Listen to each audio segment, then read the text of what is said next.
Hey everybody, welcome to episode 124 of the Bonehead Podcast, where we talk all things vampires.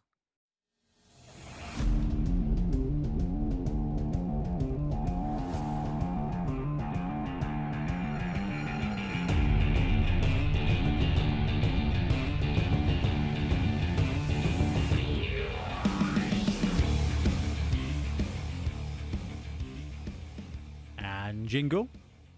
Welcome back, I'm Ben, and today I'm not joined by Bloodtide Ben because he is with the most hardcore of Blood Bowl fans in Alicante. So before we even start the episode, just want to say a massive shout out and hello to everybody who is in Alicante at the Blood Bowl World Cup. Can't remember if it's NAF World Cup 5 or 6, but nearly 2,000 players are over there in mild, easy mid-20s, you know, it's a bit chillier than it is in the UK, just having a wonderful time playing beer and playing beer and drinking Blood Bowl. We got a little interview with Ben in a second that I will chuck in after we've done the intros, but we are joined, as ever, by our 3D printing correspondent, Ian Triple Power Trip. Hello, Trips, how are you doing today? Oh, not too bad, not too bad. Nice and hot in sweltering England. And what we would refer as our normal foreign correspondent, although I think Ben's out foreigning you today. Milton, how you doing, Milt? Yeah, I'm good, thanks, Ben. You enjoying the nice British, Spanish weather? Yeah, it's not too bad here, I don't think. But it is definitely a bit clammier today. It was had all the windows open in the garden was today. It? Really? Yeah. That's pretty bad. And Tiff was judging me because I was still drinking tea. I was like, yeah. Just drinking tea, digging holes in the sunshine. It's perfect. Isn't there something about drinking tea though that supposed to lower the body temperature, so it's actually quite good for you in the heat? I don't know. I mean, it's obviously from hot areas of the world, so you've got to assume. And it's I think this with spicy food, because Tiff was like, oh no, we've got chili tonight. Is that a good idea? And I was like, well, it's quite chilly in Mexico, so it's probably fine. Yeah. So I guess it's all right. But guys, we are going to abandon our normal podcast iteration because we are just going to go straight in and talk about vampires. And if there's anything else exciting, please jump in as we go along, because it's just too exciting not to talk about vamps. But just before we jump into that, I want to say a massive thank you to everyone out there who supports the show in any way, whether you're a Patreon, a YouTube member, like, share, or buy things from our shop or Blood Bowl Bonehead merch. It's just awesome, and it means we can do great things like build studios, which I'm very excited about, and I will probably complain about as we go on. But last week was the middle of the night Nova preview, and they released vampires. I say released, but revealed is technically the word, because that's they released things that quickly. So vampires were dropped as the next Blood Bowl team. And, hey, it's been rumoured for ages. So were you guys at all surprised to see vampires bounce up as the next team coming? No, I think we covered it quite a bit in the last pod, didn't we? Sort of the guesses of where things were going. And, we've had this vampire rumour for a year. Yeah, pretty much a year. And I guess because it's kind of been there for so long that it was almost slightly underwhelming when it happened, in a way, because I got up, I was like, oh, fantastic, vampires are out, which is exactly what I was expecting to happen. It's like waking up on Christmas morning knowing what all the presents are, right? Not quite. But I got to say, very happy to see them. Very, very happy to see them. It's been a long time coming, hasn't it? So. Yeah, and it's a bit like suddenly realizing that the meme of it's vampires revealed is going to have to change, because everything's been vampires revealed for weeks and months, and here we are now with them actually having been revealed. Well, we will definitely cover this a little bit later, but I think Milton raised the point. I think it was you, Milt. It might have been one of the comments on the videos. It was like, but what what next? Because we've been expecting vampires for so long that it's a case of what's next? What are we expecting next? And that kind of that gets to the really exciting thing, and we'll definitely touch on that in a minute. But the vampire preview video, did you guys? I'm assuming you didn't watch the stream live at 2:45 in the morning. No way. We had a friend doing it for us. Well, Tiff foolishly said, well, I can't sleep at the moment anyway, so, you do you. I was like, oh, cool, I've got congressional approval. Then Games Workshop naturally had a timer, and the timer was naturally wrong. So the timer counted down to 1:30. So I was like, I guess 1:30 is when it may be starting, and it didn't. It started at 2. And then obviously it went actually in the order of the logos of the preview thing, which meant that Blood Bowl was like basically last. And bless him, there was I can't remember one guy. It was Nick, the hands man, and the guy who isn't Adam Troke. Doing the announcements, and bless them, I think they were doing it from Nottingham, so they were also like up at 2:45 in the morning. So as the previews got on, they were just like, yeah, this is new, this is really cool, I really like this, I'm excited to buy this, you should all buy this is great, next please. Can we go to bed now? Yeah. Please let us go. Exactly. So as the reveals went on, the information that they dropped as part of it got less and less and less.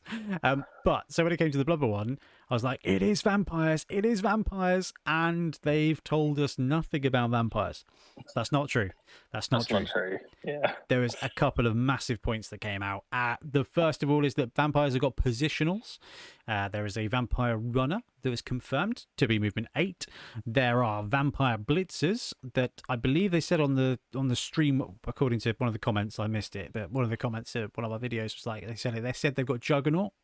There's a vampire thrower whom I would assume can throw well, although I think someone in the comments said they had pass, which you'd expect from a thrower. I don't remember them saying it. I think every thrower's got pass. Even the nobility one. Poor little guy. Yeah, exactly. And but I tell you what, they've got all these thralls, and it's a box of 14, 8 thralls and 6 vampires, which I think is awesome. I mean, we've seen that a couple of times before, like Undead and stuff, and it's been really well received, right? Yeah. I mean, good man. Well, yeah, I think it's only Undead, isn't it, that has 14? Necro as well, I think. Do Necro? Yeah, I think so. I think Necro have got all the positionals and a bunch of it's just zombies. the Undead teams. Yeah, it is, yeah, to continue the Sylvanian spotlight. It sounds like you're getting like a full team in a box, which is really good. Really, really good. But yeah, the positional thing is probably the most exciting thing, and obviously we're like in massive anticipation of the stats coming out to kind of see exactly what these are. But I think the sort of the guesses or whatever, and kind of where did that information come from that you were sort of saying about the Juggernaut and the pass? Someone put it in the comments to the vampire video, because in the vampire video, because it was 3:00 in the morning, I was like, I don't remember them saying anything about the blitzer. I remember them saying that the runner had movement 8, and this guy's throwing a ball, so he's clearly going to have better pass stats or something like that. And someone pinged up saying, I think they said that they had Juggernaut. I was like, ooh, okay, that's cool. I don't know, that may not be confirmed. I only say that, and we're jumping a little bit ahead here, but the leak, the original leak for vampires that came out ages and ages and ages ago, was 100% accurate. Really? Like it said that they were being split into positionals, and it said that there was a big guy coming, which we'll talk about in a minute. But it was 100% accurate, and that was months ago. That was like earlier in the year that it came out, but it was 100% accurate. And I just wondered whether or not there was anything to do with like the stats or any of the other bits and pieces there. I just remember there was a post on somewhere like Reddit or wherever it ends up kind of coming out, and I remember it quite specifically. And even on the last pot, I was like, nah, no way are they getting like a big guy. probably not going to do this. I mean, they might split them out into positionals or whatever. But everyone was kind of convinced that was happening because of that original leak. Yeah. And this is exactly what's happened. So I couldn't find the original post, the original leak, but like, well, remember it was accurate. Games Workshop had that massive thing where they shut down all the 40k playtesting, didn't they? Because there was leaks going on. It was Caron and Bruty in the comments to one of our videos. Said the stream said the throwers have passed, blitzers have juggernaut, and runners have movement 8. That's everything mentioned, sadly. Wow. And Bruty just popped into there and said, yeah. They said they say they've got blitzers of juggernaut, which is very cool. But no, Milton, you are very right. That was kind of what was rumoured. And then that was everything that we learned from the stream. So it left us with a few exciting questions. Then I expected something on New Mini Monday, right? They did this with Amazons. It was new team of the weekend, and then boom, on the Monday, you had the star player, and it was all very exciting. And then Monday came round, and it was a case of like, And then Trips, I love you to bits, man, but I'm pretty sure you said, looks like Quiet Week confirmed. Well, and then they drop a Nurgle article. Yes. Just to really throw us off the scent as well. It's like, there's the filler article for Blood Bowl. There you go. Nothing this week.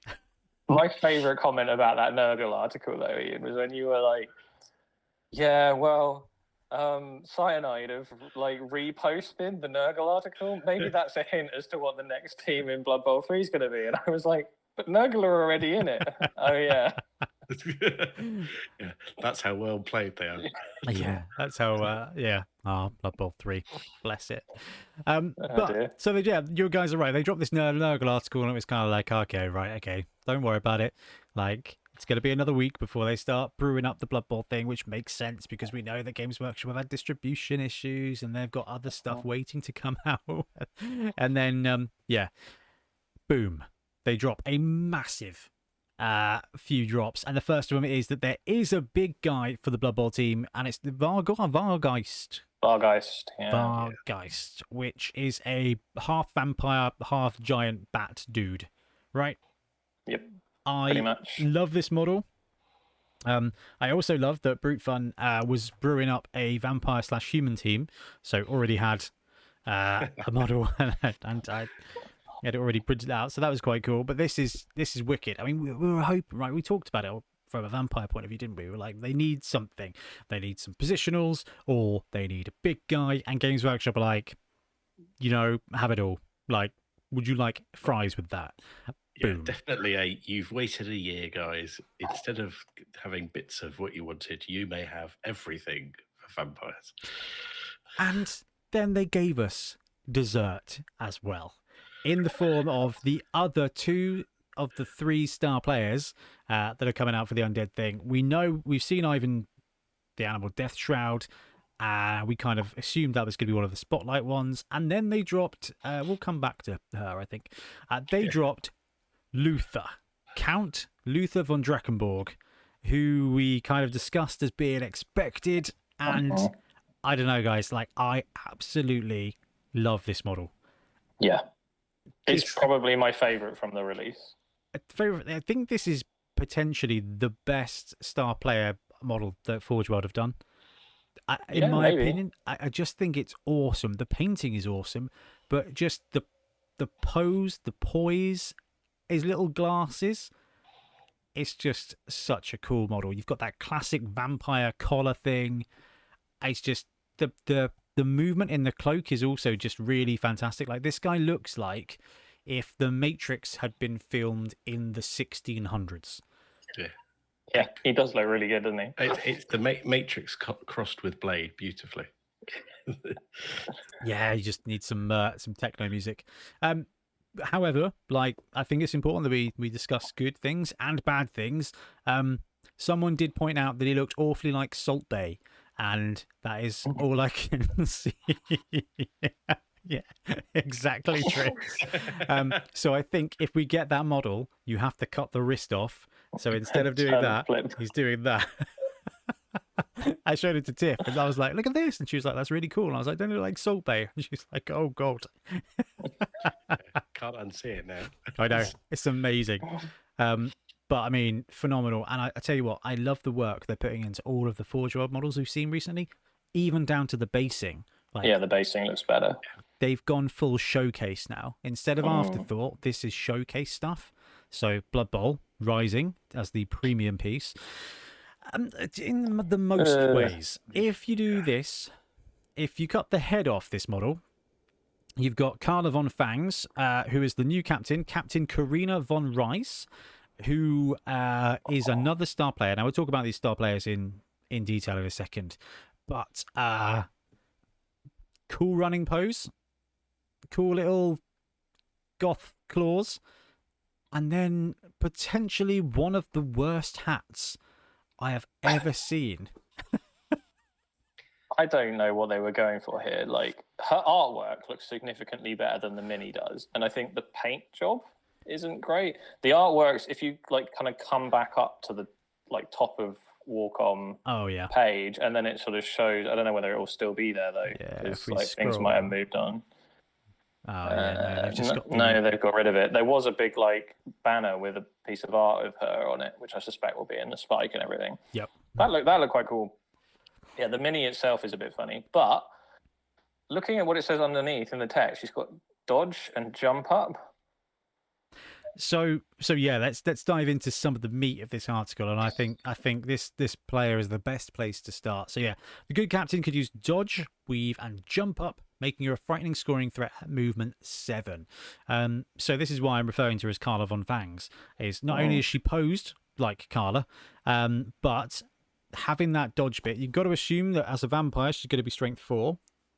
Got to assume that as a vampire she's edge 2 plus. So actually better than Karla in that regard. And movement 7 is going to be great too. But that's all well and good. You expect a star player to have good stuff, right? She can also treat an opponent as her own thrall once per game for satisfying her bloodlust, turning the vampire's main weakness into a massive bonus. So once per game, when Karina fails a bloodlust roll, she may choose to bite an opposition player with a strength of 3 or lower as if they were a thrall lineman teammate. Karina may not bite star players with this special rule. There's a couple of things to take away from that, and the first is something they did mention in the preview that we didn't actually talk about just yet, is that bloodlust is going to be returning in one way or another. In fact, the article says a rejigged bloodlust rule. So she's got that bloodlust special rule, and on the topic of bloodlust, if we scroll up a bit and have a look at the Vargeist, it says it's got bloodlust 3+. 3+. So animal savagery is gone for vampires. The original bloodlust rule was super thematic. It was super thematic, and it really changed the way, like, it really controlled the way you had to position your team. Because in the last edition, or the edition before, you activated a vampire. At the beginning of their activation, you rolled a dice. If you rolled a 1, they were hungry. And at the end of their activation, they had to be in base contact with a thrall. The thrall would get a straight to injury roll, casualty roll, injury roll. Yeah. So it broke armor. You then roll 2d6 so that it would be stunned, etc.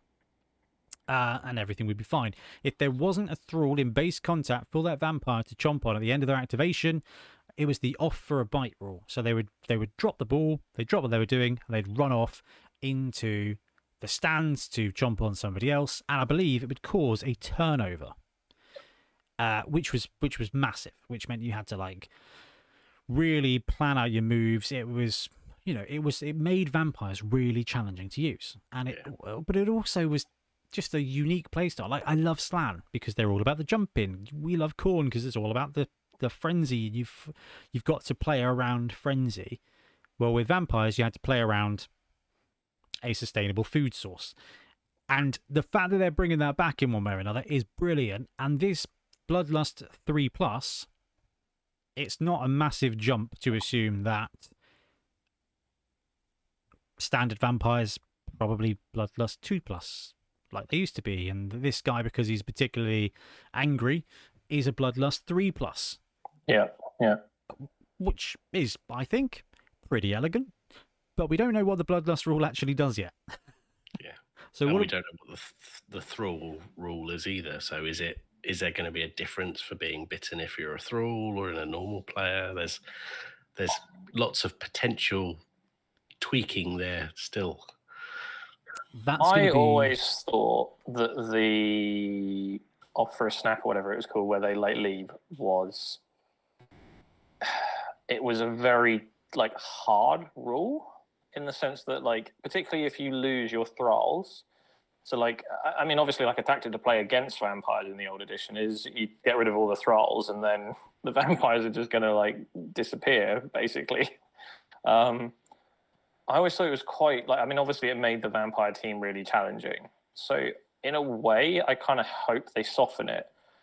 But I'm also thinking they might not, on the premise that they've changed the team up. So the team now has positionals, and looking at it, I'm really wondering where they're kind of going to sit in the tiers. Because if the Bloodlust rule is lessened and it's not so harsh, I could see them really skyrocketing in their like ability to play. Whereas if they kind of keep it as it is, maybe they stay where they were, or maybe they go up a little bit. I don't know. I'm really curious to see how that one will happen. That is, I think you're right. I think that's going to be the biggest thing that sways it, and it is just around that turnover bit. Everything, like, yes, it really sucks if your elite vampire thrower or runner runs off the pitch and is done for the drive just because you rolled a 1. That is a tough pill to swallow. But if it doesn't end your turn, then it might be salvageable, but you've got to play around it. But Milton, I think you've hit on a massive point there, which is if you run out of thralls, and this is something that I was saying, I was chatting to people in the comments of the video, big guy plus 6 vampires is 7 Bloodlust dudes. That means you've only got 4 thralls on the pitch. What we're going to see when it comes to vampires is a maximum of 4 or 5 vampires. But what we're going to see is I've got a Vargeist vampire roster. I'm just running 2 throwers and 2 runners, and I'm going for a fast vampire build. And I think if that's how it falls together, which you've got to assume it has, but especially if the Bloodlust rule comes back and is marginally unchanged, I think that's awesome, because you are going to not just see the vampire team. You know, we talk about this with teams, like most teams, like the Orc team is thrower, troll, maybe, Skaven, Rat Ogre or no Rat Ogre. Like that's basically... There's 1 or 2 builds that you pick between them, really, unless you're really playing... That's why playing around. Renegades and OWA are so interesting, is because generally speaking, you don't get all the pieces to the puzzle. Vampires are going to be like that, where there is different archetypes, which super fits vampires, just in the way that they run. Because you're right, Mil, or you can just run 7 vampires and just have your team decimate itself in literally no time, which is also missing from the game, I think, because that was great. Like vampires, as long as you didn't roll a 1, so Trips, I do recommend you don't play this team. Well, not in the tournament anyway. You know, as long as you didn't roll a 1, you've got a team of strength 4 elves, like just mincing around. That's awesome, and now they can do that with a big guy. But maybe you start rolling 1s, and it really goes to heck. Yeah, it'd be really interesting. That's probably the most interesting thing that's outstanding for the vampires. Like, even if the throwers have pass and the blitzers have juggernaut or whatever, that's all great. It will be the bloodlust thing that will be key, because you work around those.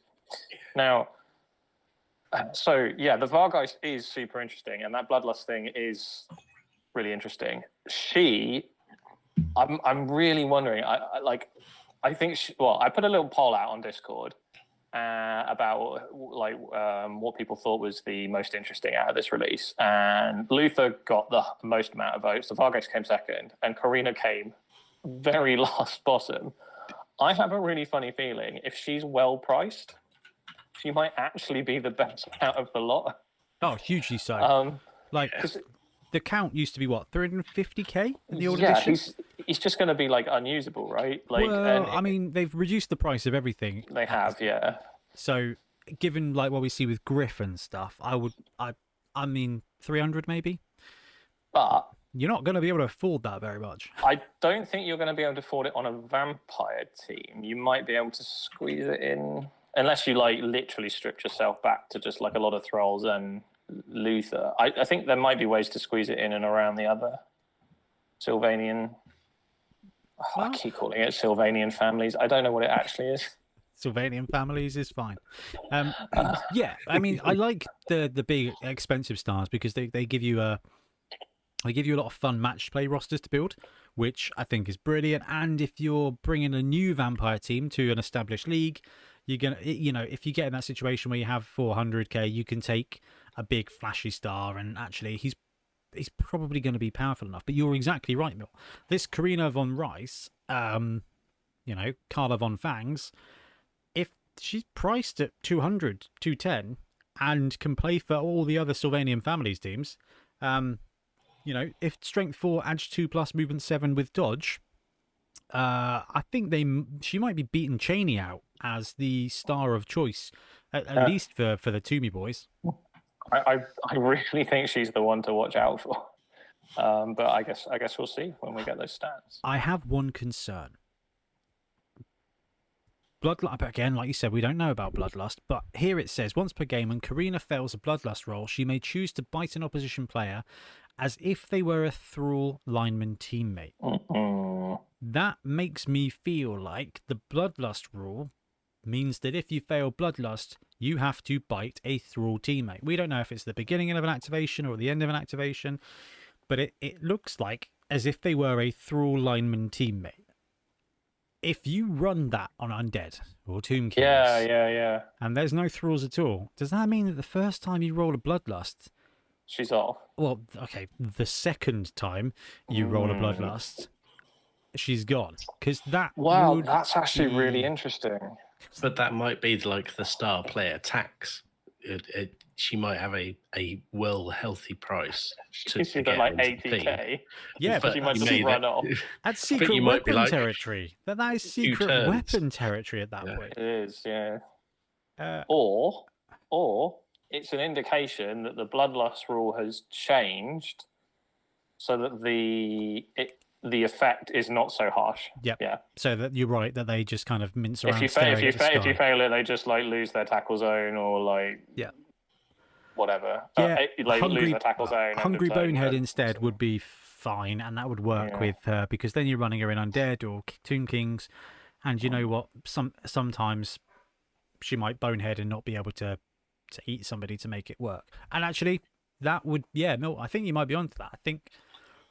Yeah, I hope that's how that works. I hadn't noticed that, but actually that's making me lean more towards that kind of theory, because it would be weird for them, based on like what we've seen so far in the way that star players are structured, the way the star players come out, the whole grouping thing that they've introduced into season 2. It would be really weird to bring out, because presumably Luther's going to have Bloodlust as well. He's another vampire star. It would be really weird to bring out like he doesn't have Bloodlust. Okay, so it's just her. Maybe then. Maybe like okay. A bona fide Blood Bowl superstar. The count is so stupendous he isn't even subject to Bloodlust. He's quick, which got to be movement 7. He's strong, got to be strength 5. He's agile, got to be edge 2+. Block and sidestep. That's what I'm reading into that. Sidestep. I know someone who like that. Yeah, Ian Triple Pow Grifflow. And he's got an awesome special rule as well. I really like this. So, star of the show, once per game, when Count Luther scores a touchdown, his controlling coach may gain 1 team reroll. If this reroll has not been used by the end of the next drive, it is lost. That last bit could suck a bit, but I mean, if he scores a TD, you just get free roll to reroll for your next drive. Yeah. And it makes him an ideal tournament star as well, because you're not worried about who scores and spreading the SPP around. You're like, I can drop a reroll, score with count, and get that reroll in, and that might be the way to squeeze him into the roster. I think this is I think something I'm super excited about, where we've got the positionals. We don't really know them yet. Okay, we don't know the costs yet. We don't know how the Bloodlust works, but you've got already the potential for a few like really different or at least respiced builds, even if it's Luther on a Tomb Kings team. Like 1300 is a huge amount, so if you're running an 1150 tournament, you can probably squeeze a roster with him in. People have been doing it with Cheney, and I can't remember how much Cheney is, 230, 240. You can probably, like you said, go bare bones and drop another reroll or something and take Luther, maybe, and just kind of go for it. There's going to be a lot of cool rosters to brew up, even before you get to the vanilla vampire take. Yeah. And it's funny, though, because we're not really thinking about any of the other Sylvanian Spotlight teams. What about Skrull with vampires? Yeah. Yeah, I know. No one's doing that. Gary might, but...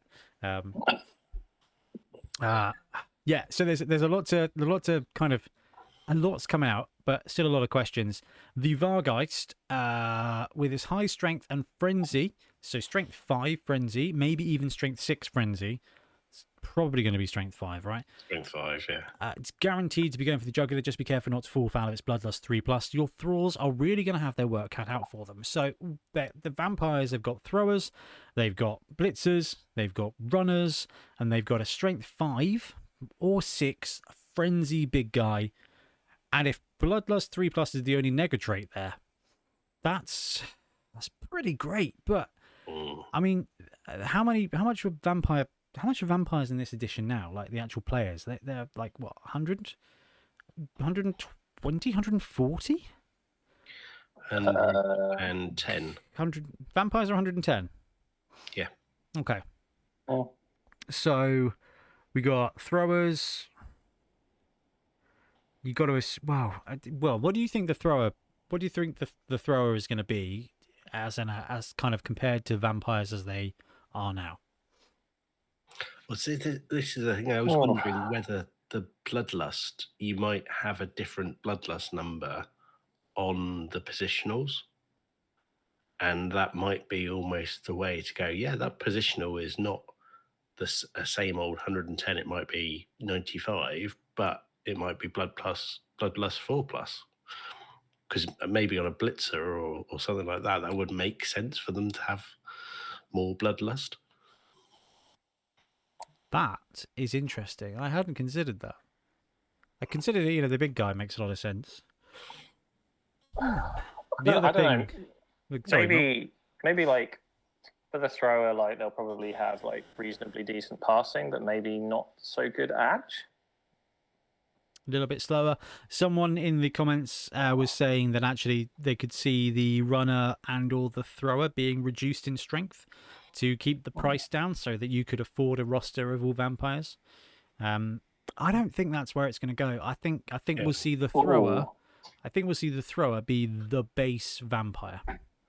Well, or you could have them all at that sort of base price, and that literally of you cannot get 6 vampires into your team to start off with, and the big guy because you just can't afford it. Can't afford it. Well, you say that though. Like, it was a really interesting point you just made there, Ben. Is there a single box that GW sells where you can't field the whole sprue as a team? Like, because they come with the manual and they come with a team suggestion, and it's always all the pieces. I think Wood Elves actually are a struggle. Are they? I believe Wood Elves, you actually have to buy a second box or proxy some dudes as linemen. Okay, but it's never over. That's under. Are there any that are over out of the box? Because normally, and then bear in mind, they're going to give you 14 pieces. They'll give you 14 pieces, which means you can have 3 of them spare. So you can kind of choose I suppose that's true. 3 vampires and 8 thralls as kind of like your entry level. One of each thralls. They were only 40k before, so they were like dirt cheap. And it could be that they're going to be dirt cheap and pretty trash as well. Thralls are wicked, as Milton saw in his Sevens team. Yeah, not bad. With old Sum 41. Oh yeah, Scum 41. I don't know. I mean, it does come round to that bloodlust,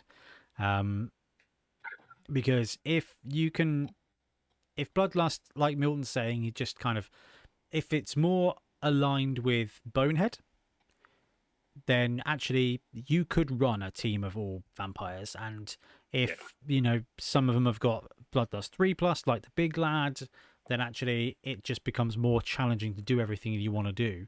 If the Bloodlust is like the old one, what we're going to see is that, hey, here's 14 guys, choose 12. Yeah. And then maybe you want to add on later. But I think that's brilliant, because then at that point the roster becomes essentially 0 to 4 vampires, but you kind of choose which ones you want. And we're also assuming that it's 0 to 2 throwers, 0 to 2 runners, and 0 to 2 blitzer boys, when it could be 0 to 4 of each of them. I don't see that happening. Not based on the previous pattern. Like, of the new releases, what's on the sprue? Have we seen a situation? I suppose Corn. Yeah, with corn dogs. The dogs, yeah. Okay.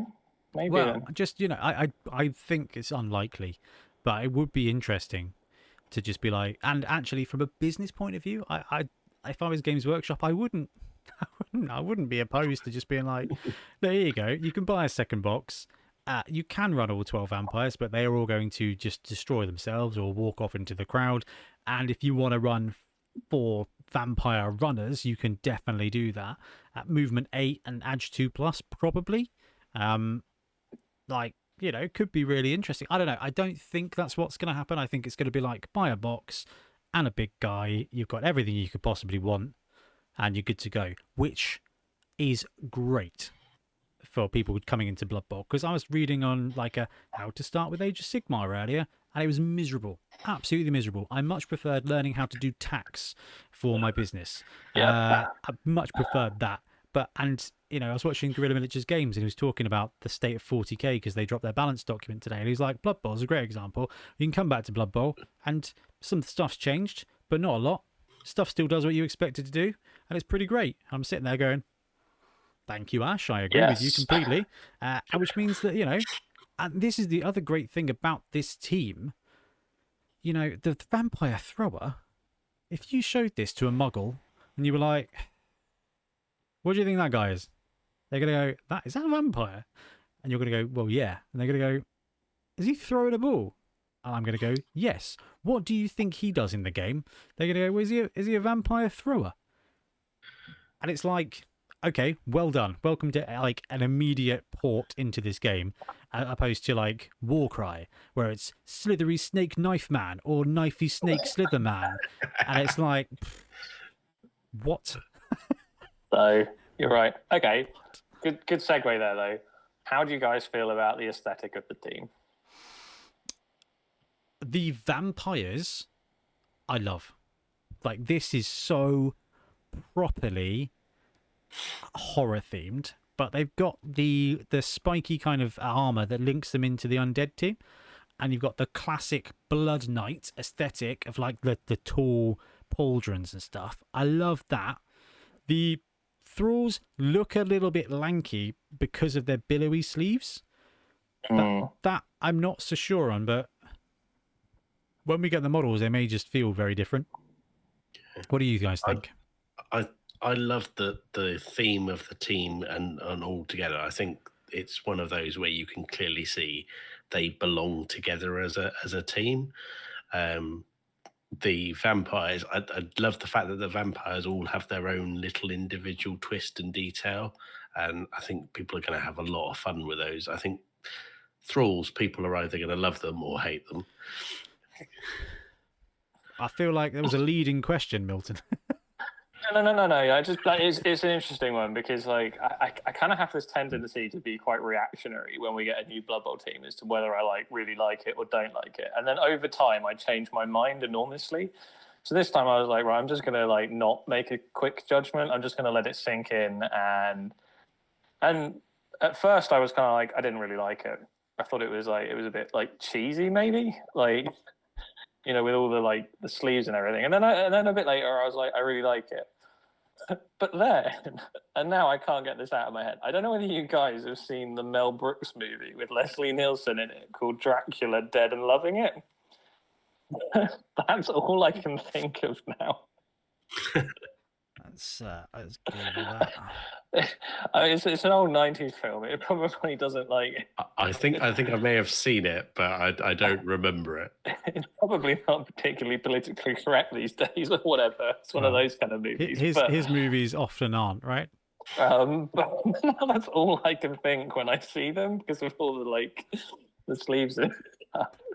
But I still do actually quite like the team. Yeah, that's the one. Well, that's at least one of your players named. Dear. Yeah, that's I mean, in fact, that pretty much there's at least one model that looks very much like that. I did wonder if they'd kind of based it off that movie, like someone had been sat there watching. We need a vampire thing. Quickly go brush up on your vampire movies. Okay. One guy went and watched Underworld, and that's the bloke who sculpted Luther. Someone else went and watched the Leslie Nelson movie.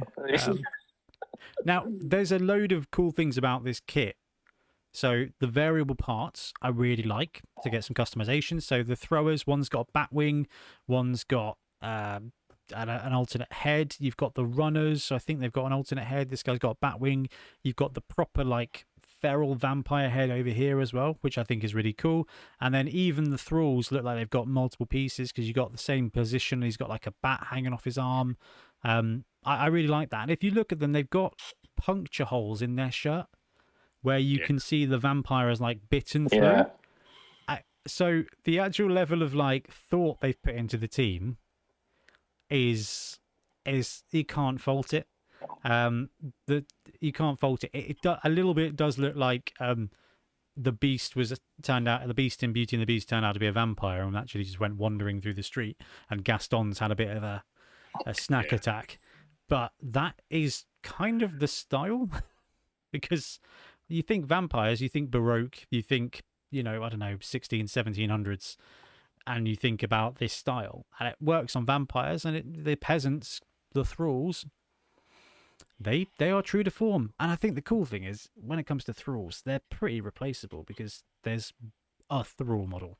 So if you want to mix with a player from each of the other Blood Bowl teams, if you just want to use linemen that you've already got painted, or whatever you want to do, you can do whatever you like. Which is good. The cool thing is that the players that really matter, which are the vampires, I think are brilliant. Is there enough in the kit to make no duplicates?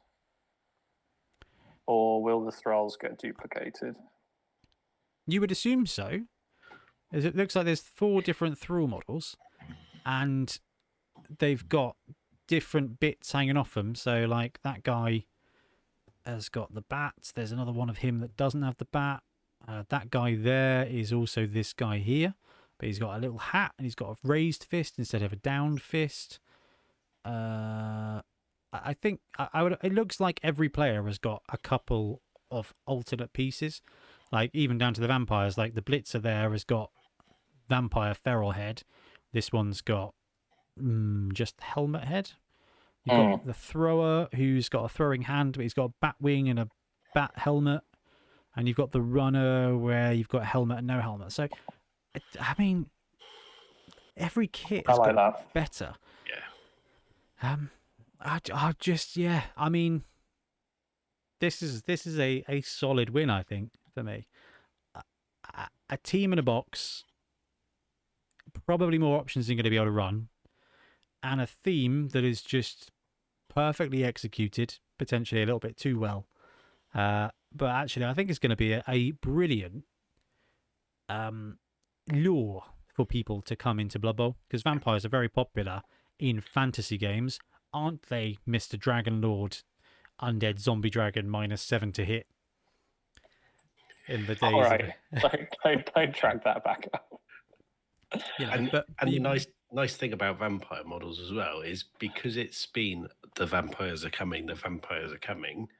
If you don't like the GW models, you are not short of an alternative or 2 or 3 or 4 or 5 or 6, because we live in the age of a new team comes out, and within 12 to 24 hours, models for missing positionals are filled in.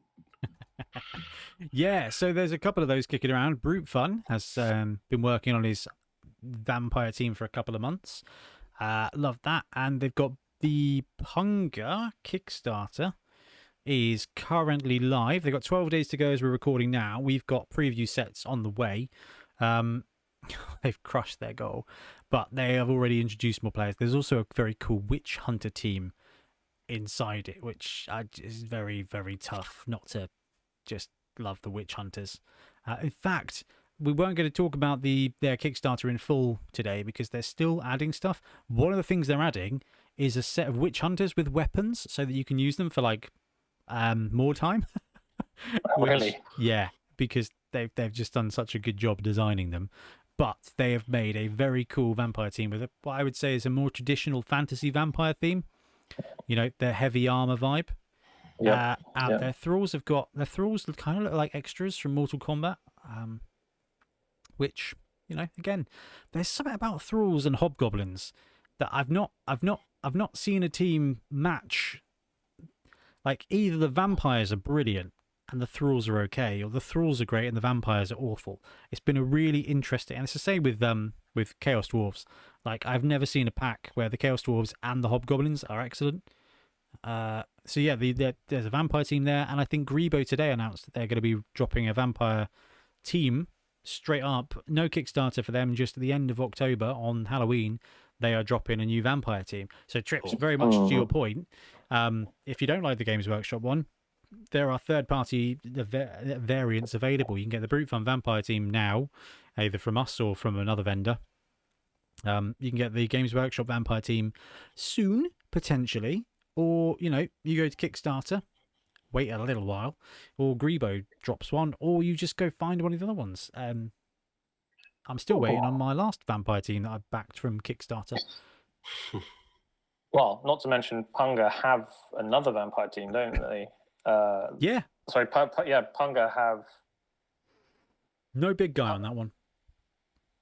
No, on the original one, the sort of pirate one. Yeah, but they've had a request to add a big guy to the pirate team to fit the pirate theme so that you can upgrade it. And do you know what? That's a really good shout. So each of the positionals, they're not so different that you can't sub your old vampires in and for them, really, are they? Yeah. Which I think is really good. You could definitely either, like, if the models themselves don't have like obvious things like the ball or like some sort of separation, you can definitely either stick a nameplate on the front or color the base or do something to make them stand out for sure. Hugely so. Which, as far as a retcon team go, we talked about this, right? I think we did a whole podcast about this. This has been pretty light touch from Games Workshop. They've not rickety wrecked your vampire team of old. They've added a little bit of something. They've not taken anything away. They've brought Bloodlust back. We don't know exactly what it's going to do, but it will... I mean, it's going to be more thematic than animal savagery. Like, the vampire biting another vampire never really made a lot of sense. If you want a team made up entirely of animal savagery, bring me squigs. But until then, like, I don't think there's been much of a misstep. Now, there's a couple of people in the comments have sort of said, actually, I liked having 6 vanilla guys because then I can brew them up to be what I want them to be.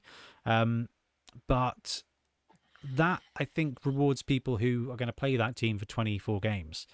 These days, with tabletop, with short leagues, with tournaments, you kind of want to start at 1200, and I think that's just how games are now. You don't want to start a D&D campaign at level 1. You want to start it at level 3 where you've got a bit of story and a bit of skills and a bit of power to it. And actually, if they've bumped up each of these archetypes to have something a little bit special about them, you know, movement on the runner, hopefully passing and pass on the thrower, you know, it just adds a little bit more tactical theme. And I love it so much. I'm buzzing. So that was a really, really good way to describe it, that D&D reference. Because I've never played D&D, but I hear that so much from people that play D&D, who are experienced D&D players. And they'll always talk about, oh, well, we're starting up a new campaign. And you'll hear them talking about building their characters or whatever, but they go in at the entry of like level 3 or whatever, because otherwise you're just going through the tutorial again, basically, aren't you? And I can certainly see that with Blood Bowl players. And I've seen that a lot in league play, whether it's been with Wobble or whether it's been on the island, or even like discussions that people have had in the Discord and everything, where you have this kind of this difference between the newer players and the more experienced players. And when you've got a league with a lot of experienced players, quite often a lot of them just kind of want to jump in and get stuck in, and starting with a fresh team is always a bit of a tough one, isn't it? So no, that's a really good sort of analogy. And there's 30 Blood Bowl teams, So Yeah, it's, exactly. and we were expecting more. So it's kind of like I want to start play vampires for 6 to 12 weeks of a games of a campaign, and then I want to run a different team, because at 4 seasons a year with 28 teams, it's going to take me 7 years to play a season with every team that's available right now, and I will probably be retired before they're all on Blood Bowl 3, and I'll be dead before the rules are right. So it's kind of like, actually, I think I like it. It is going to be more challenging, I think, for new people to come in, but vampires are going to be a challenging team for people to come into anyway, no matter what Bloodlust looks like. So we did hear a few things, didn't we? Sort of like, and I think we speculated on this a bit. I don't know, was it you, Trips, that was kind of saying about potentially like the new box set, and then like maybe you'd get like vampires versus high elves or something in it. But what we've had released here, would you think, based on what we've seen so far, obviously I know we haven't seen the stats or whatever, would you think that they're a team that a new player would want to pick up?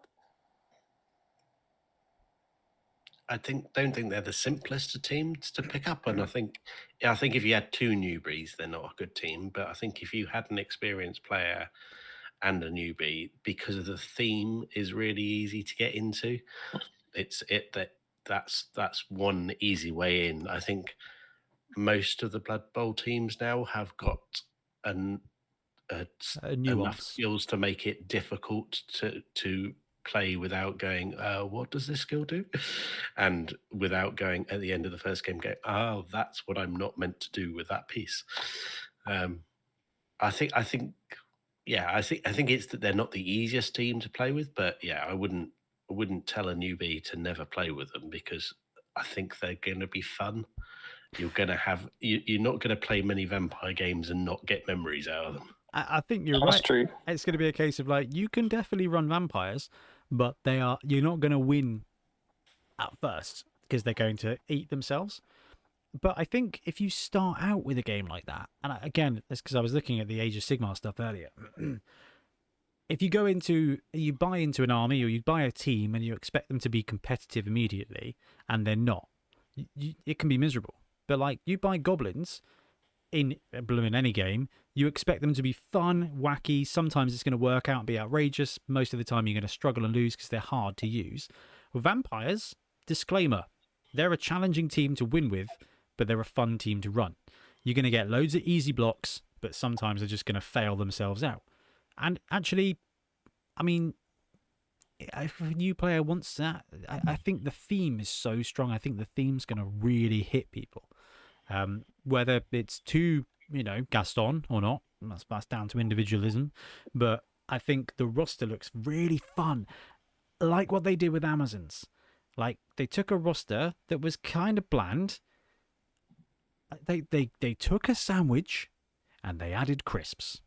And I think it's great. Like, so I think there's going to be a real theme buy-in. But the question is, Mill, as the resident vampire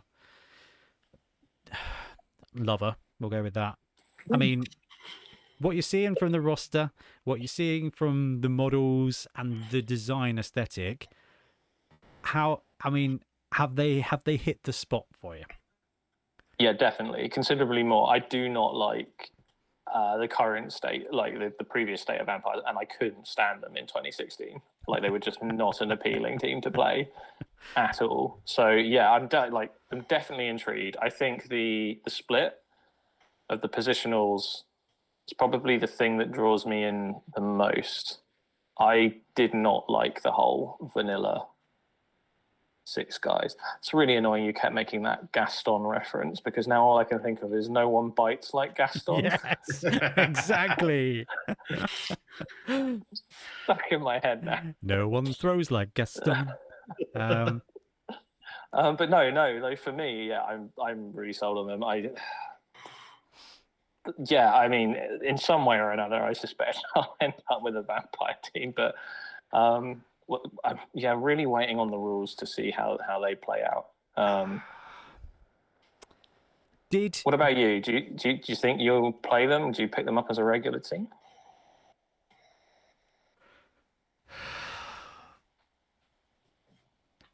Yeah, I'm well up for this. I think this is a proper gameplay challenge, but with a high potential. And this is something that I really love about the positionals, is like one of the greatest things about leagues is like developing a player that ends up with a character that ends up with a bit of a narrative, but a more becomes more notorious, more notoriety. Thank you very much, James. Notoriety. Still can't do it. Anyway, you end up with a sweet vampire thrower on your team, and he becomes like, I'm not going to say Tom Brady because that's too. I mean, who's a fun quarterback? Like a Matt Stafford.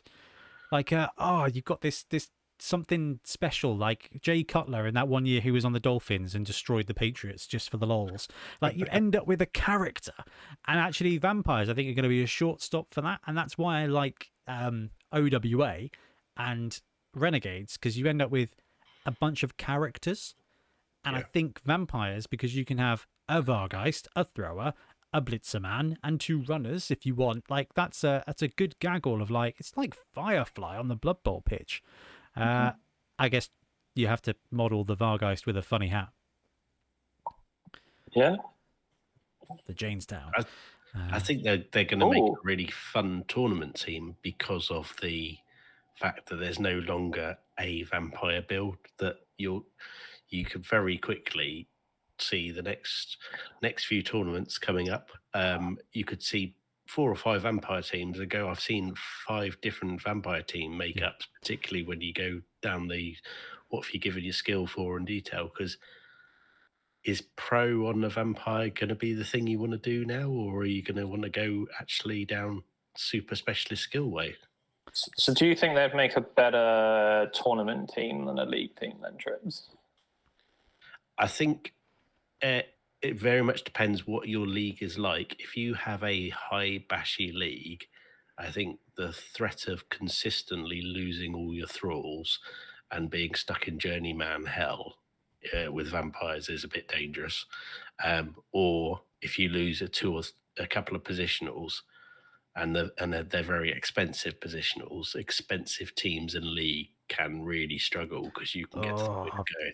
The Pro Elf curse. Yeah, it's like 4 games to buy back the positional, and you're like, it's an 8-game league. It's going to take me half the season to buy back the player who died on turn 1. Time for a new team. Yeah. That's fair. That's fair. I think they look more like a good tournament team. I think I'm sold on what you've just said then about the builds, the stars. I mean, I'm thinking like Sand Bowl, and like you can get Luther in pretty easy then, I imagine. Or right, but how great is that? Like, I've just described why I'm excited to run them in the league. You're sitting there, both of you describing what could be so great about them for a tournament build.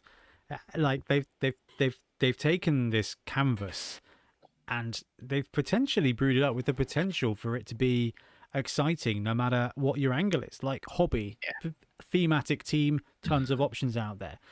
League, potentially like brew up for stories. Tournaments, you've got some great roster builds. I mean, we don't know everything yet, but there's already like you said, Milt, like Sandball. Do you take Karina Von Fang? Do you just take Goggles McGee? And do you like what teams do you run them with? It's epic. I'm really impressed. I'm way more excited than I thought I would be. Yeah. Well, I know we've got a few avid Pwn podcast followers in our Discord are rapidly trying to work out if the rules come out quick enough, which mixed team would you play these with in the forthcoming Bonehead tournament in November? Well, talking of mixed teams, I mean, the school holidays have ended. School's back in, right? So which teams are these going to go into the colleges for? Ooh. Well, that depends on the Bloodlust rule and what it does. Because again, we were talking about this in the comments of one of the videos. Because the obvious thing would be to put vampires in death, right? But maybe not thralls.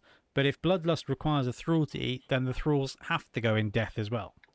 Well, does that possibly lend to the thing we discussed earlier about the Bloodlust not being so harsh as a result? Yeah, Because, it could be. and what about the Vargeist? Is that going to go into beasts? Oh, probably. Yeah. I think I'm gonna have to redo all of the college's videos as soon as vampires have dropped them. And the College of Beasts now has every Another big big guy guy. you can Yeah. imagine in there. Yeah, that's a good point. They may put the Vargeist in dead It's like- as well because of the thrall rule, depending on Bloodlust, like you said. Yeah, I mean, Shadows is the other place they could squeeze them in for the college. That would be interesting if they went. It's a bit. I mean, I guess thematically it makes sense, doesn't it? But like the College of Death is probably. I don't want to say it's boring because it's not boring. I'm trying to think of a better word, but like, it's like it's literally just consisting of necro and undead, and that's it, isn't it? And like, what's going to happen when they drop Tomb Kings? Are they going to go in there as well? And then it's just all vampires, and it's just all of the Sylvanian. Having played College of Death, if you put a fast vampire into College of Death, it will make them a really different college to play against. Oh, dude, honestly, just a couple of vanilla vampires would have been really interesting for that edge, for that bit of edge, bit of strength. If the runners, I mean, well, let's take a poll now. The runner, strength 4 or strength 3? 3.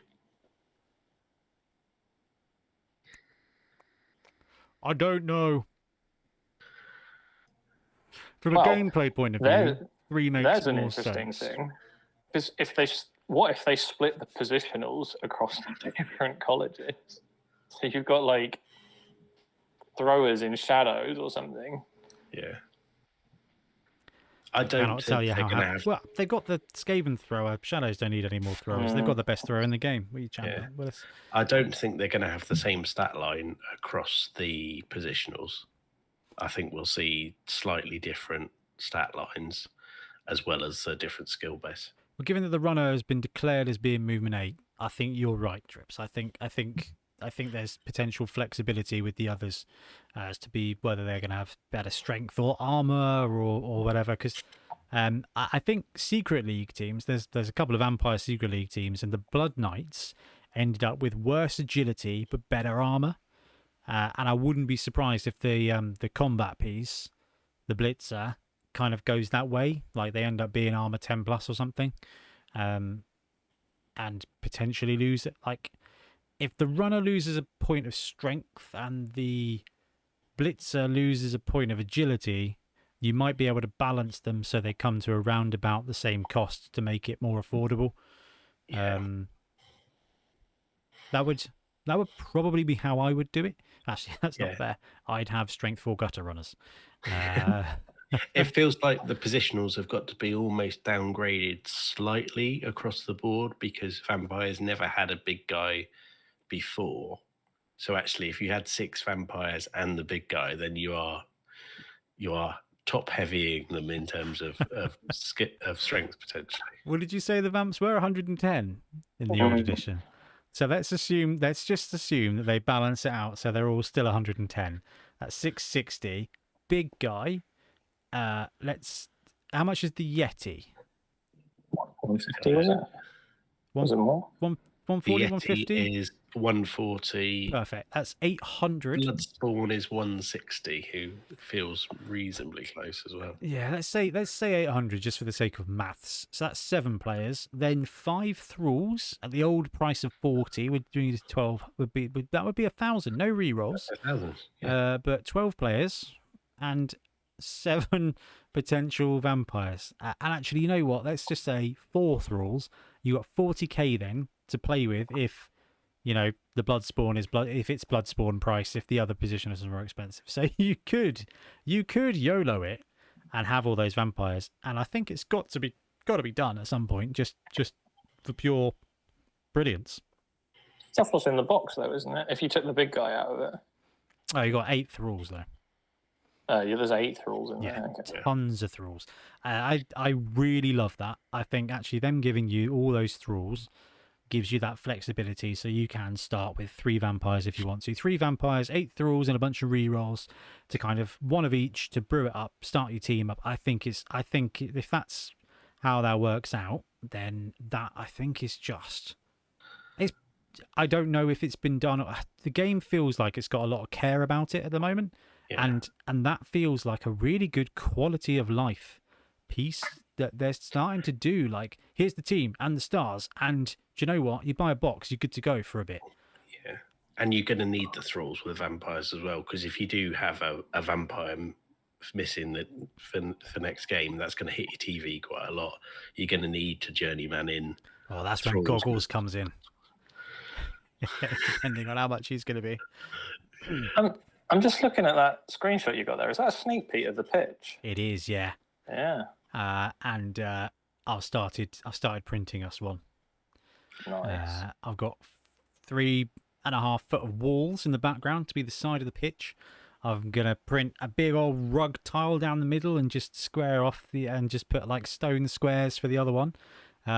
Obviously things are a bit busy at the moment building the studio because it's a lot more work than I thought it was going to be. And I'm not as strong as I thought I was either, so it's taking a lot more effort. But I've got the castle walls printed, although I did suffer a casualty today. One of my Saturns died. One of the Saturn 2 screen. I saw the crack screen, yeah. I went out, I was over here packing some orders, and I was like, right, 20 minutes, that print will be finished. I'll swap it over, then I'll go home. I went to get the print out, and there was nothing on the plate. I was like, that's annoying. What's happened here? Like, has the screen turned off again or something? Pull it out, and the first, 6 layers are on there. So just, the support base is on there. The rafts are on there. And I was like, blooming screen switched itself off halfway through the print, isn't it? Sometimes that happens, 1 in 200 prints, the screen just stops doing stuff. I took it off, took the resin tray out, pressed the exposure button, and I was like, big spiderweb crack in the screen. I was like, I don't like the way that looks. So yeah, I'm a Saturn 2 down at the moment. So I did the thing I want to do, and I rage bought another one. And the replacement part. So if I can fit the screen, and I've watched a YouTube video, then hopefully tomorrow we'll then have 3 Saturn 2s, and then we can print whatever we want. But the point is that it won't take long then to print the rest of this vampire pitch. So when we start getting a release date, we can have a really cool 3D printed pitch ready to go like we did with Sewer Bowl, because it just adds so much fun to the video. And that brings me on to the next point of cogitation: release dates and stuff. What do we think? It's the 7th today. The podcast's going out on the 8th to the Patreons, and the next Saturday is the 9th. This is coming in preview on Sunday this week, I reckon. Do you reckon it's coming on the 10th? Yeah. Because we've seen there not be that. As soon as they tell you too much stuff, effectively, it the third party, that burns the hype, and the third party market is so strong for Blood Bowl that if you leave it a few weeks, everyone who wants a team will have bought a team and painted a team and just go, I just need the stats to play and I can play tomorrow. I would be really happy with that timeline, because I have a nervousness around this. It's a personal thing. It's not. First of all, dropping the preview on the Sunday at the Blood Bowl World Cup, it's kind of a spike in Blood Bowl hype anyway. I think that's clever. It would have been interesting if they dropped it a week earlier, ready to be pre-ordered at the World Cup, because that would have been carnage. That would have been hilarious. So if they preview it on the 10th, it goes live on the 16th to pre-order. It drops weekend of the 23rd. That would be absolutely awesome. I have a nervousness. It's going to drop a week later, and I'm playing TI4 all day on the 30th, on the Saturday the 30th, and I just have this horrible feeling that I don't know what it is. The webs of fate have intertwined me with Blood Bowl in that every time I'm on holiday, there's some kind of release or preview. And every time I have something planned, there is some kind of release or preview. And I got a feeling it's going to be another week. And if they come out on that Saturday, wouldn't we generally get them a day or two beforehand? If stocking's good with entoyment? It'll be fine. So, but I think I wouldn't be opposed to the extra week to give me a chance to get the studio up and running.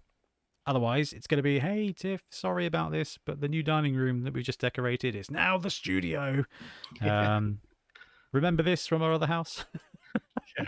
Or that it's vampires, so it might be like blood bowl on the base of the shed in a shadowy light. I tell you what, I've had to spend a lot of time in the garden with an awful lot of spiders, and it has actually. I'm becoming more friendly with them, which is nice. I still don't approve of the ones that look like the hands of ghosts. Like that's terrifying. But we Dad came around and helped me take apart the old shed, and that was grim. Like the shed that came with our house, that was grim. We took it apart. The walls were fine. Like it was unpleasant. You got like loads of different kinds of spiders like wandering around. It was pretty horrid. Then we lifted the base, and oh my God, do you know episode 2 of Harry Potter where like they're wandering through the woods and all the spiders are just all coming at the same direction, and Ron's like, why can't it be butterflies? That was genuinely me. I was just stood in the middle of my garden looking at a swarm of spiders that you could see from like 12 feet away. You could see these little black prunes just kind of mincing in one direction into my neighbour's garden, which I thought was quite funny. I was like, ooh, bye, as they were kind of crawling through. But it's about a 500-point army walked off. Yeah, yeah, it's like there's some Lord of the Rings nutters here who are looking at that going, oh, Mirkwood, yeah. But no, that's been quite good fun. But yeah, Trips, we could just set up the bare bones and get a little chandelier in. That'll be fine. I'm not gonna lie. I'm more concerned about the electricity for things like lights than anything else. Because thanks to you, we got some tables. We'll figure it out. I think if it comes quickly in a way, then we'll just crack on with it. I think there's so much hype around it now. If it was going to be like another 2 months till it comes out, that's just going to really kill the Blood Bowl vibe. If it doesn't drop till like Halloween's too far now. Halloween's too far. No. I reckon previews this Sunday, drop on Saturday. And I reckon the reason for that is we're going to get another team this year. Oh, and that does lead us on to the final part of the vampire episode, which I think you asked, Milton, and loads of people have put in the comments to our videos over the last week. In fact, the best comment was, the rumour was that vampires were playtested against Amazons. What was playtested against vampires? And I was like, oh, I haven't even stopped to ask that question because I've spent the last year going, where are vampires? Where are these vampires you've been like? Give me, got any more of them vampires that we've been hearing about? And I haven't even started to think about what comes next, other than Squigs, obviously. So, Milt, you reckon we're gonna have another team this year? Well, I reckon we're gonna have another team this year. I mean, we've had so much. Like, we've had we can't. I mean, I'm not saying that we won't, but like, I can't believe that we're gonna get any more of the vampire release. Like, we've seen everything we're gonna see now. We've seen the 3 stars, the 3 new stars for the spike. And the big guy. And the big guy. And the team. And a sneak peek of the pitch there. So the only thing that we haven't really seen is the dice and the cards. I mean, the cards are... Yeah, but that's not... I mean, that's not a massive part, is it? You're quite right. No. That'll be a case of like, up for pre-order next weekend. Here's the spike. Here's the picture of this. Here's the picture of this. Which, yeah, you're not wrong there. We haven't had anything other than Gutter Bowl in forever. And we have Blood Bowl 3. Look at his face. I reinstalled it the other day. I loaded it up. I got into a game and I was like 5 minutes into the game. It was only against AI. I didn't go online or anything. I was just like, nah, I'm just not doing it. I was already 6-0 up at this point. Yeah. It's like, I'm done. Well, actually, it's funny that I got blitz and I got a 1-turn touchdown. I was playing orcs.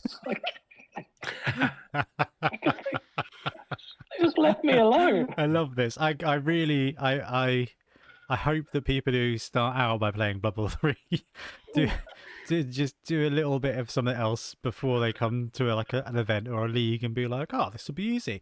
Like my last game was 7-0. It's like, welcome to the 1-0 grind. Anyway, sorry, Bill, I derailed you. It's just like with all that stuff, it's got to be that we're going to get it as soon as possible, and I really, really do feel like if we do get it on Sunday, there's a very good chance that we'll get another team by the end of the year. There's obviously been some production backlog. There's obviously been something going on with the pipe. You know, we had this leak, this release, this rumor of the vampires forever ago. It almost feels like it was last year. I don't know. I'd have to go and look it up, but well, it would have been. Yeah. Yeah, it's been hanging around forever, and so because it was so accurate, like it was. I think it must have been 100% accurate. And it's been hanging around for ages. We know that the vampires are, and there's no way that there's not been another team in production alongside of this. And we've had. Normally, we get an almanac at the end of the year, right, with all the like spike and everything. I can't see unless the almanac's like a combination of Gutter Bowl, vampires, and third team, then it might actually flesh out an almanac. That is a genuine concern, like for the almanac. I mean, they did a good job filling this one with a bunch of star players that were really, really, really well received and really wanted. So they did a really good job, I think, padding out an almanac with 2 teams and some new content. I think you're right. Got a bowl plus a team would lead to a light almanac. Now, I think as to what you were saying about the production stuff, I mean, this is. I guess this is just pure speculation, but Blood Bowl is incredibly low down the Games Workshop priority list. That's fair. My question is, trips. Have we had many Necromunda plastic kits this year? Like ash wastes. I think we've had bits and pieces. We haven't had a lot of. We've had a lot of Forge World. We've had a lot of Forge World. So I feel it feels like, especially because they've shown all this epic stuff and they've still waited on that. I would not at all be surprised if literally just the production space or something was just taken off Blood Bowl and given to the mainstream games. You know, given that they've got a couple of like the 40k release and stuff like that. It wouldn't surprise me. It was a new edition, wasn't it? So yeah, it wouldn't surprise me if that was just the reason. Was like, actually, there's only so much stuff we can make. Blood Bowl's fine, and Necromunda is fine. Because it's weird. Necromunda feels like it's had more, but because they had the Ash Waste stuff, and they get Forge World stuff. But like we get 4 or 5 Forge World models at a time with a team, whereas that's like 15 weeks worth of Necromunda releases. Because it's like that's true. Yeah, looking at it, Munda's only had a couple of sort of vehicle add-ons, and the rest has all been for Forge World. So no gang at all this year. Yeah. Oh, really? Okay, that changes the perspective on it, doesn't it? Yeah. Well, I think that's what it feels like. AI has had nothing forever. Now has been cancelled. Blood Bowl, Necromunda are really the only other specialist games that are in production. AT's been canned. They've stopped producing that in light of Legions Imperialis. Isn't Underworlds a specialist? No, I don't think so. I think that Underworlds... I don't know. It's an interesting one. Underworlds... It doesn't work the same way, does it? It's not like you... It's weird. Underworlds is a... semi-board game. Yeah. And same with Warcry. It's an Age of Sigmar thing. And they must get so much splash sales off it that it's probably got a higher priority. And that's what I reckon. Anyway, that's completely beside the point. You could be right, because we saw Ogres drop in December. We saw Dungeon Bowl drop in December. We could see the uncorking, but we also might not because of this production issue, which I feel like has knocked them 6 months behind. Well, we had Dungeon Bowl 2 last year, right? We had the death match, yeah. Yeah, and we had Dungeon Bowl the year before, was it? Yeah. So we've had like box set releases around Christmas. I can't see them doing a another box set released this year, which is why I'm convinced it's going to be another team. Because we had Gutter Bowl.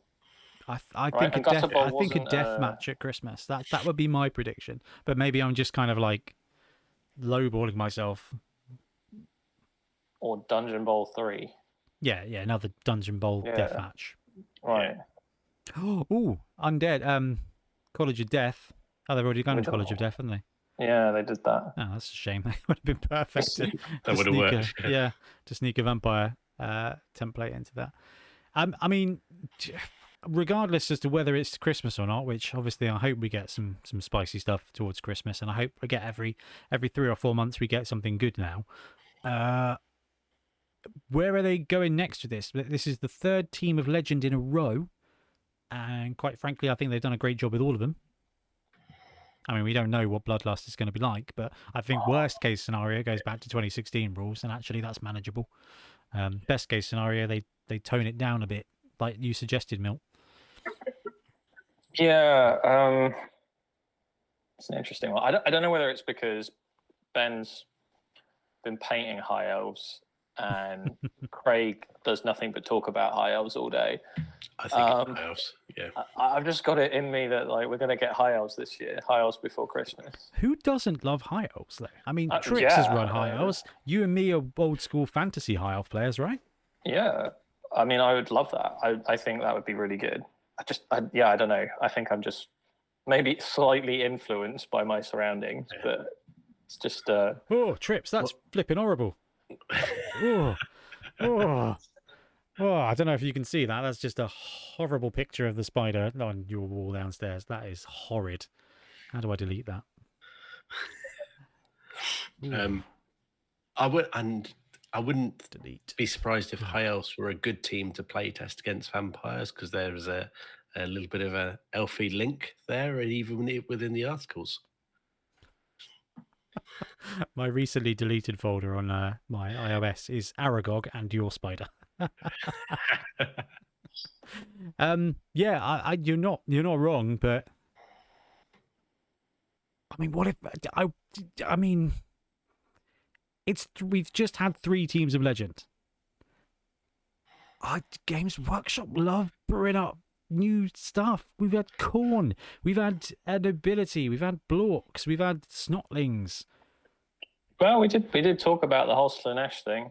Could be a Slaneshmas. Space frogs. Well, we know that's not happening. Yeah, I know. Yeah. Sad to say. Yeah. I mean, it's possible. I don't know. I've got this high elf thing in my head. I'd be very happy with that. Only because, I want strength 4 Lion Warriors. Where does that leave us? That leaves us with just, well, if high elves did come out this year, was it Tomb Kings and Chaos Stores left? Is that it? Yeah. And then Blood Bowl is complete. And you got to assume we'd start seeing them explore other teams. I mean, I know that there's a big kind of concern and rumor mill because we see it every time we sort of ask what's next. They're like, oh, new edition. And I mean, I don't think we really need it at the moment. Or even just filling out the teams of Legend will keep them busy for another year. Even with high elves this year. Do you think we'll ever get a re-release of the rule book with the FAQ stuff fixed in it? No. I don't think we will. They tried that with the handbook a couple of years ago, didn't they? And they did the horribly wrong. Small version of it. It's quite a long list now, though, isn't it? The FAQ is about 12 pages or something. Yeah, maybe a bit. I don't want the new rule book now. I've got tabs. You've got the tabs. Yeah, if they bring a new rule book, downloads. Where's the FAQ button? It's under downloads now. Yeah, bubble. Second one from the bottom.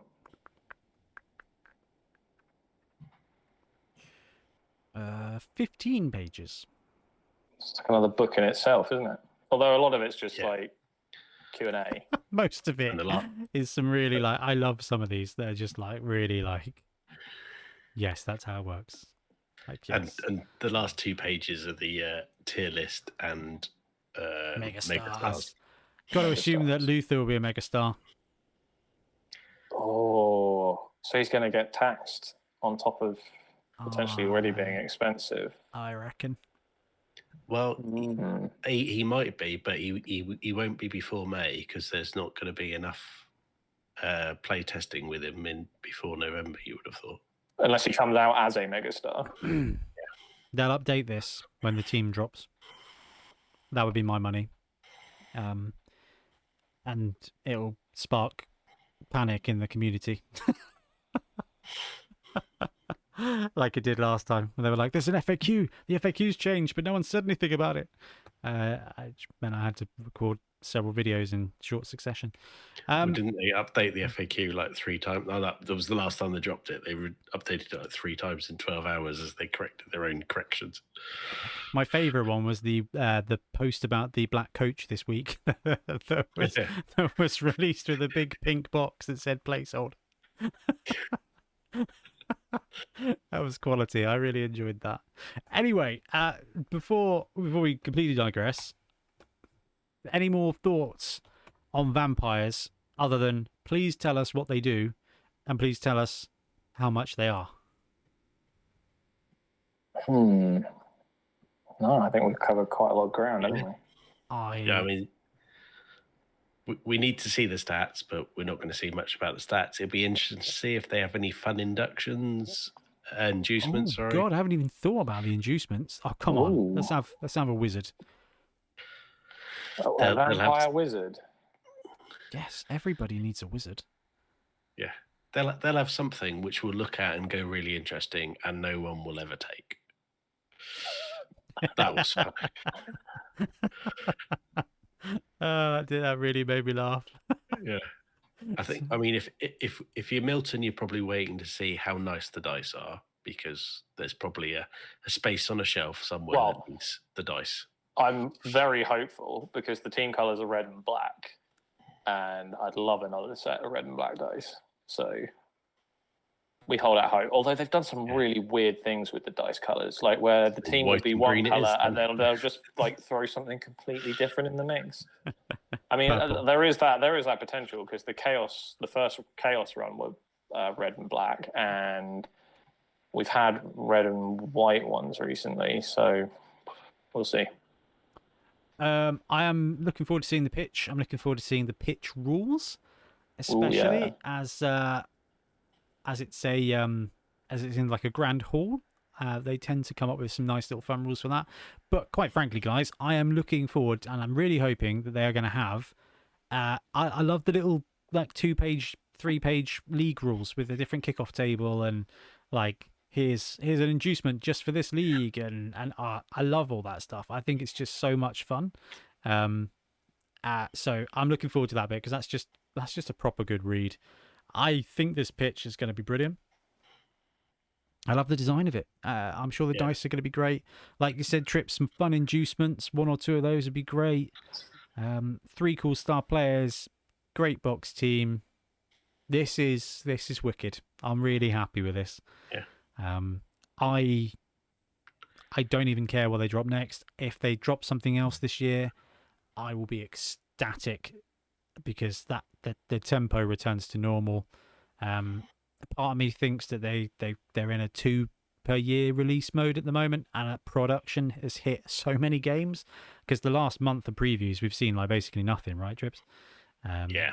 They've been definitely fillering for the last few weeks of here is a book. Thank you. See you next week. The week before last was here is one Forge World Space Marine, which is really unlike Games Workshop. It's got to be hurting them because there's going to be cannibalization of the available funds the rest of the year now. So whatever they release, they're going to get less speculative buys because there's only so much you can release in one zone. Like you can, if every hobbyist has a disposable income, if there's nothing for them to buy at Games Workshop, generally speaking, it's going to get disposed on something else. Like I'm talking from a me point of view. If there's something cool to buy from Games Workshop, I will eat that money via pizza. Yeah, I might have got sucked into Imperialis, but that hasn't come out, and I know there's a Blood Bowl team waiting in the wings now. So I'm still waiting for the old world. Oh, did you see the old world Bretonian Wizardess? Oh, the remake of the Enchantress, is it? Yeah. Is it a unicorn? I think it's a unicorn. I want to say it's a unicorn. Feel It's like it was not. a unicorn. Yeah, I feel like it was a unicorn. That's just an insane model. So I'm very much looking forward to that. My point was there that they could potentially have like a fat end of year coming here, and my summer money has gone on another Saturn 2 now. But you were right. Like, there's only so much. Yeah, this is a phenomenal model. I showed Tiff this. She was like, "Wow, it is a unicorn." It was a unicorn, yeah. But it's just one of the most beautifully painted models and beautifully sculpted models I've ever seen from Games Workshop. Yeah, they're having a good run of painting weight. Yeah, it's a fantastic update, and what I really like is it fulfills that classic Warhammer Fantasy Battle like look. It hasn't modernized it to the sort of Age of Sigmar feel. Yeah, it's purer, isn't it? Yeah, okay. Well, it's pure fantasy. Like this, the vibe of this picture makes me think of that 1980s Tom Cruise movie, where he's frolicking around in Fantasyland, and it's just like, yeah, I think it's wicked. There's a simplicity to it, I think. Yeah. This is all it needs to be. It's all it used to be. It's all it needed. Don't need to put cogs on everything for the sake of it, like they do in Age of Sigmar. As much as I like the new Cities of Sigmar stuff, I'm like, slow down with the detail. Who do you think you are, Grebo? No, absolutely love it. Groovy. Well then, in that case, chaps, let's wrap up for now. I imagine we'll have the Sunday drop. Fingers crossed. It's on trips if it doesn't drop on Sunday. And then potentially we'll have the rules, because they tend to go preview, and then next week they'll be like, this is how vampires work, to build up the hype ready for Saturday pre-order. Could almost have the team by the next pod. I tell you what, maybe. Oh God, how exciting is that? How exciting is that to be the case? Yeah, what we'll get back first? Ben from Alicante, or Ben's humanity from Alicante, or the vampire team? Yeah, that reminds me. I need to put in Ben's catch up. I'll probably just put it in the feed separately. I think it's probably the best way to do that. But yeah, I mean, best case scenario, we see the preview on Sunday.